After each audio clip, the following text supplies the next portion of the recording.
apologize. I know there's an issue with the overheads today, so we're going to have to try and follow along in a bulletin for this service.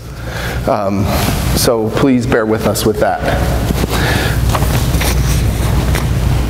Sometimes there are passages in the Bible that can be very difficult for people to comprehend or understand.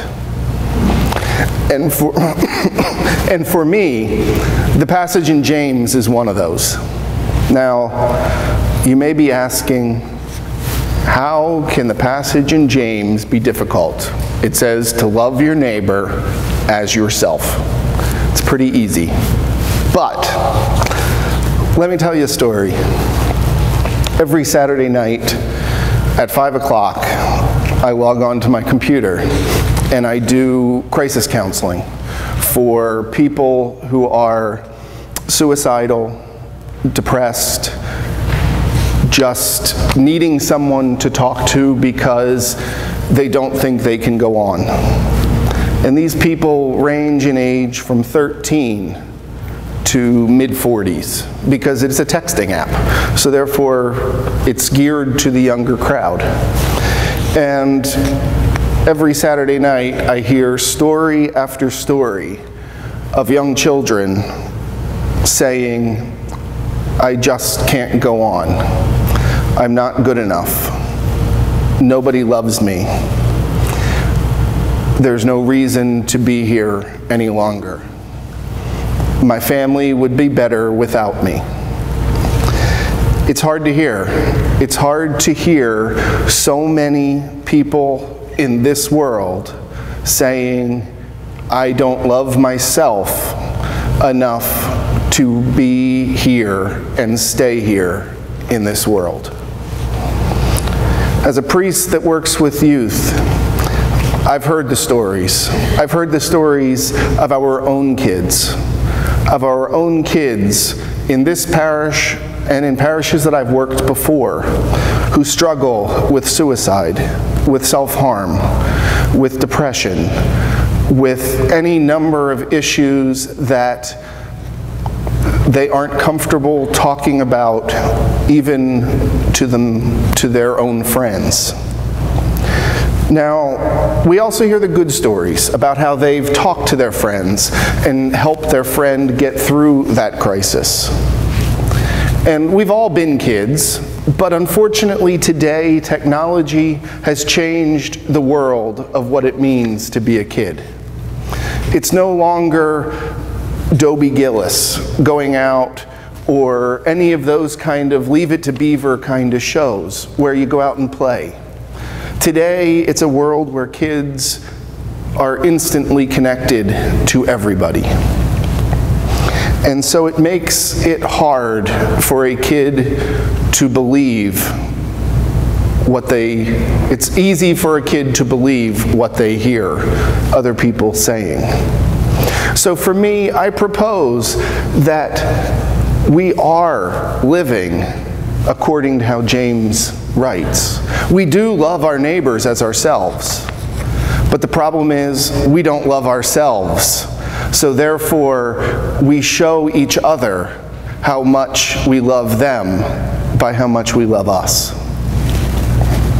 So to me, we have to figure out how to teach ourselves to love us. And not in a narcissistic way, where you put yourself above everybody else, because then it's a judgment. It's a judging. That's not what we're talking about. We're talking about a society where we aren't always telling people, you're too thin, you're too fat, you aren't good enough, you're not smart enough, which is what society says to each of us every time we open a newspaper, turn on the television, watch the news, or read a book. The good news of this, and it's hard sometimes to find good news, is that in chapter 3, James says, don't worry if you've got it wrong, because we all make mistakes. I know none of us are perfect. I know we've all been there, criticizing, judging, doing those things that I'm standing here preaching about. I can say I am just as guilty as the next person. But James says we make mistakes and we're humans and we move on. God came down to earth, put on human skin, and became one of us. Jesus lived his life as a human. He encountered the suffering, the hurt other people gave, the ridicule and the loneliness that we face in society. He came and became human in order that we could be redeemed. It was that redemptive offering of death on the cross that allows us to know we are good enough and that we can love ourselves. Now, this isn't the love of a husband to a wife or father to a son or daughter. This is the agape love. This is the love of God to humanity. The love that is unconditional. It doesn't matter what was said or done. It's that love that you know will never go away. That's the love that we have to have for ourselves. It may be hard to do. It is very hard to do, in fact. But we have to acknowledge that we are children of God and that He created us as we are and how we are supposed to be. The good, the bad, and the ugly about ourselves. That is how God created us. And we are children of God and acceptable in His sight, no matter who we are.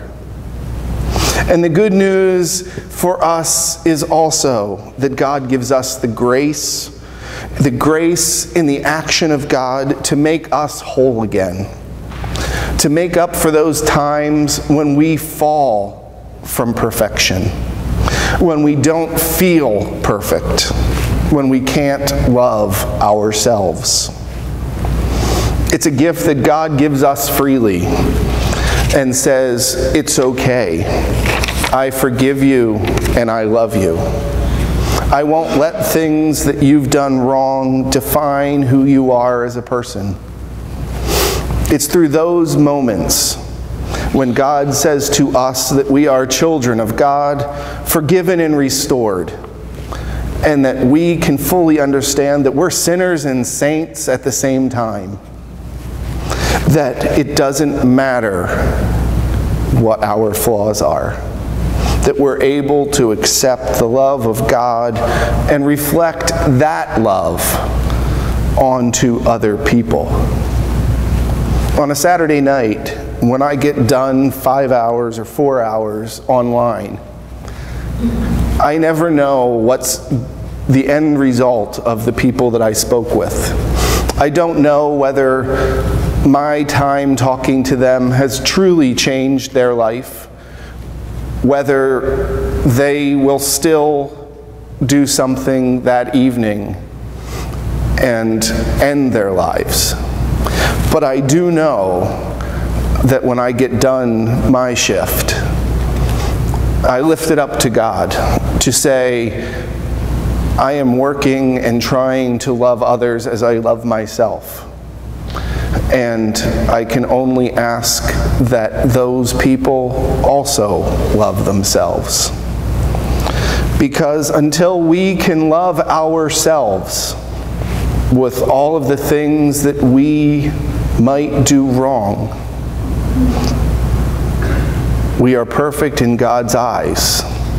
And only till we can understand that, then and only then, can we love our neighbors as ourselves and make society truly what we are called to make it.